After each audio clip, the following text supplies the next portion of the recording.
Saudara sekolah di Kabupaten Aceh Utara akhirnya memulai kembali kegiatan belajar mengajar tatap muka setelah sebelumnya terhenti karena pandemi COVID-19. Di SMA Negeri 1 Samtalira Bayu misalnya, aktivitas di kompleks sekolah kembali berlangsung sejak pagi hari. Perbedaannya, sebelum masuk ke pekarangan sekolah, setiap siswa maupun guru harus melewati pemeriksaan suhu tubuh.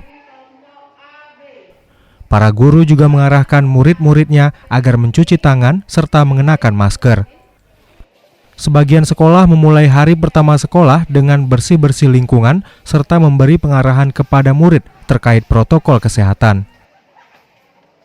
Dari Losukun, Jafarudin, Serambi On TV.